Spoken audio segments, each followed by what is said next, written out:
সবাইকে good morning জানিয়ে আর একটা নতুন ভিডিও শুরু করলাম। আশা করছি সবাই খুব ভালো আছো। তো আমরাও সারাটা দিন কি করছি না করছি পুরোটাই শেয়ার করব, তো চলো দেখতে থাকো। সকালবেলায় আজকে আর কোনো বাসি কাজকর্ম দেখায়নি, মানে প্রতিটা দিন আর কি দেখাবো, এই ঘর ঝাড় দেওয়া, জামা কাপড় কাচা, এইগুলোই, তাই না? তো আজকে বেশ সমস্ত কাজ করে স্নান করে নিয়েছি। আর সকালবেলায় মাসি না ঘরটাগুলো মুছে দিয়ে যায়, কিন্তু আমি যখন আবার পুজো করি তখন ঠাকুরের ন্যাকড়াটা দিয়ে ঠাকুর জায়গাটা আবার ভালো করে পরিষ্কার করে মুছে নিই, নইলে মনের মধ্যে একটা কেমন খুব টাইপের লাগে। আর তারপর তো রান্নাবান্নাগুলো আছে, রান্না করব। আর আজকে হচ্ছে রবিবার, তো রবিবারটা আমি চেষ্টা করি যে একটু তাড়াতাড়ি রান্না টান্না করে ছেলের সামনে দেওয়ার, কেননা অন্যান্য দিন তো সেই খেতেই পারে না। আর 3:30 সময় 4:30 সময় খেতে বসে স্কুলের জন্য, আর খাওয়া হয় না। তো সেই জন্য আমি রবিবারটা একটু ওর মনের মতো করে রান্না করতে চাই আর একটু তাড়াতাড়ি খাবার দিতে চাই। তো সেই জন্য আর আজকের না ওয়েদারটা একদম পুরো মেঘলা মেঘলা হয়ে আছে। আর মেঘলার দিনে কিন্তু কাজকর্ম করতে বেশ ভালোই লাগে। এই মেঘলা কিন্তু শীতের দিনে ভালো লাগবে না, গরমের দিনে ঠিক আছে, তাই না? তো এখন তো হালকা হালকা শীত পড়েই যাচ্ছে। আর আমাদের উঠোনে না পুরো মানে সকাল 9টা থেকে বিকেল 4টে পর্যন্ত পুরো রোদ থাকে, কাজকর্ম করতে এত অসুবিধা হয়। তো আজকে রান্না করব, তেল কই বানাবো। আর ওই যে শাক দেখতে পাচ্ছ, আমি তো কাজকর্ম করছিলাম তখন আমার বর শাকটাকে ধুয়ে দিয়েছে, মাছটাকে ধুয়ে দিয়েছে।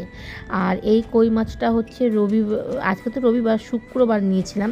তো শুক্রবারে গিয়েছিলাম ডাক্তার দেখাতে, রান্না করা হয়নি। তারপর শনিবার পড়ে গেছিলো, রান্না করা হয়নি। তো আজকে রবিবার, তো যা যা আছে সব কিছু আজকে রান্না করে নেব।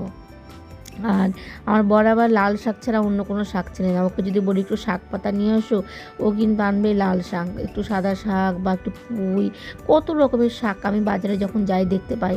ওর নাকি কোনো শাক দেখতেই পায় না, ও একটা শাকই চিনে, লাল শাক, তাছাড়া আদার্স কোনো শাক সবজি চিনে না। তো কালো জিরে রসুন ফোড়ন দিয়ে আর কাঁচা লঙ্কা ফোড়ন দিয়ে লাল শাকটা করে নিলাম। আর চিকেনটা অনেকটাই এনেছে, তাই আমি বললাম যে ফ্রিজের মধ্যে আবার চিকেন রান্না করা আছে সরিষার তেল দিয়ে, তো ওটা তো বর খাবে না। তো বললাম যে তাহলে অর্ধেকটা কাঁচা চিকেন রেখে দাও ফ্রিজে, রাতে করে দিব, নাহলে কালকে করব। আর একটু তোমার জন্য চিকেন করে দিই, আর যেগুলো আছে ওগুলো দিয়ে আমরা খেয়ে নেব। তো চিকেনটাও আবার ও ধুয়ে দিয়েছে। তো মানে তেল ছাড়া রান্না করতে হবে চিকেনটা, সেই জন্য আমি চিকেনটার মধ্যে দিয়ে দিলাম কুচনো পেঁয়াজ, আদা বাটা, কাঁচা লঙ্কা বাটা, রসুন বাটা, আর নুন, হলুদ, একটু লঙ্কার গুঁড়ো আর লবণ। আর এর মধ্যে কোনো কিন্তু তেল আমি অ্যাড করব না, আর একটু টক দই। তো ব্যাস, এখন ভালো করে ম্যারিনেট করে নিব।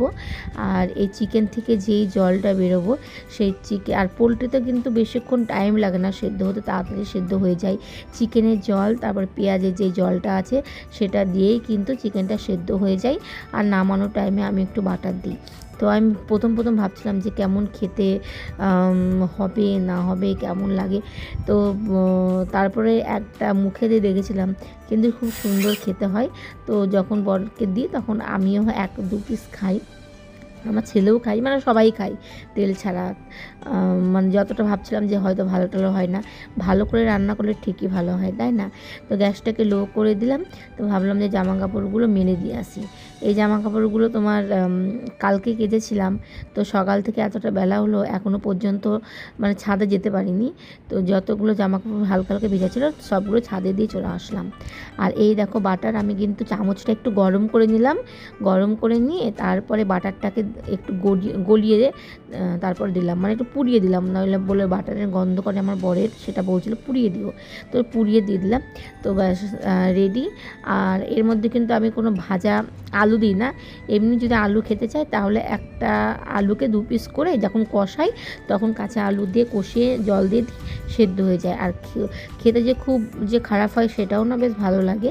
তো আমার বর বলে একটু কফি বানিয়ে দাও, তো ওকে এখন কফি বানিয়ে দিচ্ছি। আর আমারও কিন্তু রান্না করতে করতে আবার চায়ের নেশা পেয়ে যাই, তখন আমিও মাঝে মধ্যে গ্যাস মানে লো করে দিয়ে চা খেতে বসে যাই। এটা একটা অভ্যাস হয়ে গেছে, যত রান্না হয়ে যাক না কেন। আর তো এখানে সর্ষা দিয়ে আমি কই মাছটা করছি। তো সর্ষা বলতে সর্ষা, পোস্ত, কাঁচা লঙ্কা মিক্সিতে একটু গুঁড়িয়ে নিয়েছিলাম, আর ফোড়নে দিয়েছিলাম কাঁচা লঙ্কা আর কালো জিরে। তারপরে মশলাটা কষিয়ে জল দিয়ে দিয়েছি, যখন ঝোলটা ফুটে যাবে তখন মাছগুলো ছেড়ে দেবো। আর এই এনেছে হচ্ছে ওটা কী বলে, কুমড়োর ফুল বাজার থেকে। তো কুমড়োর ফুলের বড়া করছি। আর আগে তো সবাই কুমড়োর ফুল জমির থেকেই তুলতো, তাই না? হয়তো পাড়া গ্রামে একটু জায়গা আছে, সেখানে কুমড়ো পচা ফেলে দিত, কুমড়ো গাছ বেরোতো, তারপরে সেই ফুল তুলে বড়া করতো। আমার মাকে দেখেছি, আমরাই কত ফুল তুলে এনে মাকে দিতাম, মা রান্না করতো। এখন আর সেই সব দেখা যায় না, এখন সব যা হয় বাজার থেকে কিনেই আনতে হয়। তো দেখো চিকেনের কালারটা একটু দেখো, তেল দিইনি, কত সুন্দর কালার এসছে। লাল শাক আর এই হচ্ছে তেলকই আর বকফুলের বড়া। তো আমার দুপুরে রান্নাটা কেমন হয়েছে বলো। আর এই দেখো চিকেনটা বললাম না সরিষার তেল দিয়ে করেছি রাতে, তো এটা নষ্ট করবো না, এটা গরম করে আমরা 3 জন খেয়ে নেবো, মানে আমি, শ্বশুর আর আমার ছেলে। তাড়াতাড়ি রান্না বান্না হয়ে গেলে তাড়াতাড়ি একটু রেস্ট করা যায়, একটু বসা যায়। আর এই আগে তো প্রায় 3:30 4টের সময় খাওয়া দাওয়া হতো, সারাটা দিন ভাতের হাঁড়ি ধরে নিয়ে বসে থাকো, এইরকম একটা ভাব ছিল। তো এখন বেশ তাড়াতাড়ি ওদেরকে বলে দিয়েছি, আমার বরকে, যে তাড়াতাড়ি একটু খেয়ে নিও, তাহলে একটু বসা টসা যায়, একটু রেস্ট করা যায়, তাই না? তো ওদেরকে খাওয়া দাওয়া করিয়ে তারপরে আমি খেয়ে একটু বসেছিলাম। আর এটা হচ্ছে শ্বশুরের খাবার। তো শ্বশুর অনেকটা লেট করে আসে দোকান থেকে, প্রায় 4টে মতো এখন প্রায় বেজেই গেছে। তো চলো খেতে দিয়ে তারপর আমি একটু ঘুমোবো। তো আমার ছেলে গেল খেলতে, আর আমি আজকে বেশ তাড়াতাড়ি খাওয়া দাওয়া হয়ে গেছে। তো এখন তো 4:20 বাজে, 2টোর মধ্যে খাওয়া দাওয়া কমপ্লিট। তো সবাই এখন ওই ঘরে ঘুমোচ্ছে, রিকের বাবা ওই ঘরে ঘুমোচ্ছে, আর আমি এই ঘরে এখন ভিডিওগুলো এডিটিং করবো। আর ডাক্তার দেখিয়ে আসলাম, পরশুদিন ডাক্তার দেখিয়ে এসেছি। তো ওষুধ পরশুদিন থেকে খেলে ভালো হতো, রাত থেকে শুরু করলে। তো কাল সকাল থেকে ওষুধ শুরু করিনি খাওয়া। আর ওষুধ খেতে বেশ ভালো লাগে না, কারিও ভালো লাগে, তাই না? তো রাতে সকাল থেকে শুরু করতে হবে ওষুধটা, সকালে শুরু করিনি, রাত থেকে শুরু করেছি। রাতে একটা ওষুধ খেয়েছিলাম, এই যে ওষুধ। তো সকালবেলায় দেখছি যে 10টা বাজে, তাও ঘুম ভাঙছে না, মানে ওষুধটা খাওয়ার পর না প্রচণ্ড ঘুম পাচ্ছে। তো সকালবেলায় ওষুধ খেতে হবে আজকে।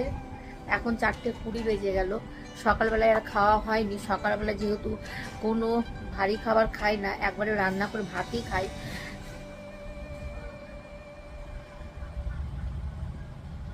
তো সেই জন্য এখন এই যে সকালেরটা দুপুরবেলায় বলছি, কারণ দুপুর পার হয়ে গেছে।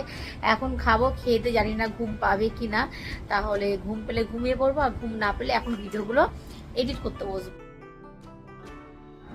তো সন্ধ্যার সময় এখন ছেলেকে পড়তে বসিয়েছি।